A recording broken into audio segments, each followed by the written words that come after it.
नमस्कार, मैं श्यामगिरी। आप देख रहे हैं टीवीटीएफडी इंडिया। टीवीटीएफडी इंडिया में आप सभी दर्शकों का स्वागत है। चंद्रबाबू नायडू और नीतीश कुमार एक बहुत ही महत्वपूर्ण भूमिका में आकर के खड़े हो गए हैं। छात्र आंदोलन में जो बच्चे शामिल हुए थे या इंडिया गठबंधन जिस तरह से संसद के अंदर और संसद के बाहर मोदी सरकार के खिलाफ राहुल गांधी ने कमान संभाला है, इंडिया गठबंधन के 214 सांसद जो बचे हुए हैं तोड़ने के बाद, वह 214 सांसद इंडिया के मोदी सरकार के लिए बहुत बड़े संकट बन गए हैं, क्योंकि 20 जुलाई से शुरू हुए संसद का कार्य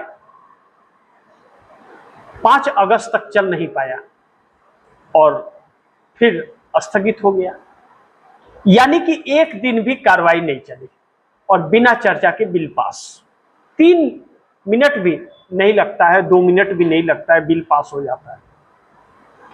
यह मोदी सरकार की शुरू की आदत रही, लेकिन इंडिया गठबंधन का कमान जब राहुल गांधी ने संभाला है पूरी तरह से, तो मोदी सरकार क्या अब ज्यादा दिन नहीं रहेगी, क्योंकि पूरे देश में एक आक्रोश जनता के बीच मोदी सरकार को लेकर के पनप गया है, जो पूरे देश में घर घर में माहौल बिगाड़ दिया।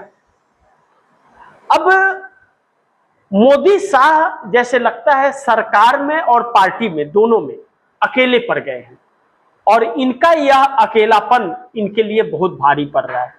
अब जैसा इंडिया गठबंधन कह रहा है कि अमित शाह का इस्तीफा और मोदी माफी मांगे, लेकिन भारतीय जनता पार्टी तो तस्वीर कुछ और ही दिखा रही है।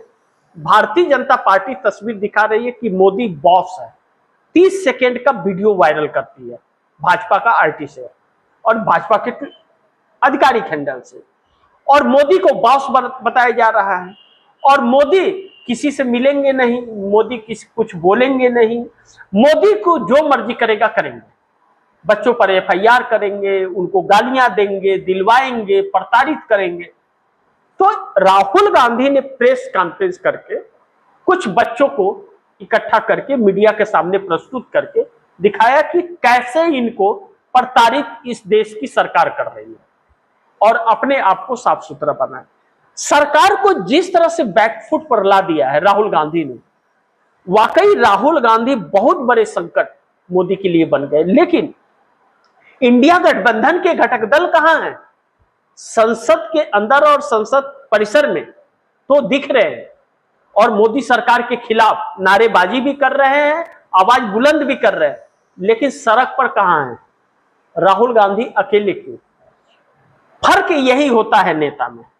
लेकिन जनता सब देख रही है। बच्चों ने आज कहा प्रेस कॉन्फ्रेंस में कि जो हमारे साथ नहीं हम उसके साथ नहीं, और यह चुनौती बच्चों की इस सरकार को बहुत भारी पड़ेगी।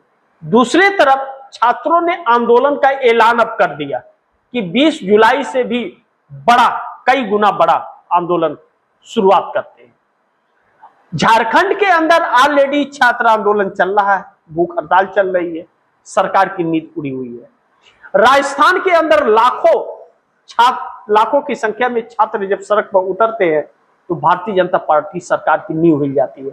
इस बार अगर पिछली बार जैसे करोड़ों की संख्या में छात्र अगर सड़क पर उतर गए, पूरा देश सड़कों पर आ गया, तो भारतीय जनता पार्टी की कई राज्यों में सरकार गिर जाएगी। यह भाजपा को भी पता है।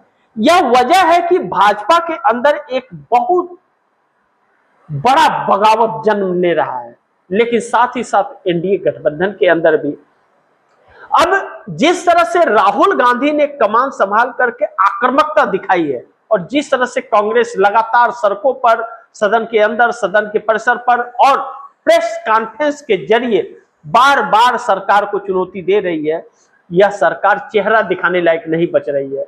मोदी भाग रहे हैं, अमित शाह भाग रहे हैं, लेकिन कहा जा रहा है कि अमित शाह का विकल्प तलाशने के काम शुरू हो चुके हैं। कहा जा रहा है यह भी कि निर्मला सीतारमण को हो सकता है गृह मंत्री बना दिया जाए, या राजनाथ सिंह को बना दिया जाए, या महाराष्ट्र के सीएम देवेंद्र फडणवीस को बना दिया जाए। इस पर चर्चा चल रही है। लेकिन देवेंद्र फडणवीस आरएसएस के आते हैं, वो पूरी तरह से मोदी की बात नहीं सुनेंगे, इसलिए वह आरएसएस के हो जाएंगे। तो निर्मला सीतारमण और राजनाथ सिंह मोदी के इशारे पे चल सकते हैं, इसलिए इनके ऊपर मुहर लग सकती है, क्योंकि इन्हें रबर स्टंप चाहिए। अब इन सभी समस्याओं के बीच इंडिया गठबंधन जब पार्लियामेंट नहीं चलने दे रहा है और स्थगित होते जा रहा है, यह भी इतिहास के काले पन्नों में दर्ज हो रहा है। अब इन सब के बीच जिस तरह से मोदी सरकार फंसी है, इससे यह प्रतीक हो रहा है कि मोदी सरकार अब ज्यादा दिन नहीं रहेगी, सरकार जल्द गिरने वाली है। अगर सरकार गिरने वाली है तो फिर मोदी की मुसीबत भी बढ़ने वाली है, क्योंकि अब मोदी का इस्तीफा या सरकार का इस्तीफा यह छात्रों के ऊपर निर्भर करता है। लेकिन जिस तरह से छात्रों के और उनके परिवार का गुस्सा फूट रहा है, जिस तरह से भारतीय जनता पार्टी अपने गुंडों को भेज रही है, आरएसएस गुंडों को भेज करके प्रताड़ित कर रही है, उससे बहुत भयावह परिस्थिति उत्पन्न ले रही है। परिस्थितियां इस हाल में आकर के खड़ी हो गई है कि भारतीय जनता पार्टी के नेताओं को दौड़ा लेगी जनता अगर पा गई तो। नरेंद्र मोदी और अमित शाह का जो भी कार्यक्रम है, सारे कार्यक्रम रद्द हो रहे हैं, क्योंकि छात्र वहां प्रदर्शन न करने लगे, इस बात का डर सता रहा है।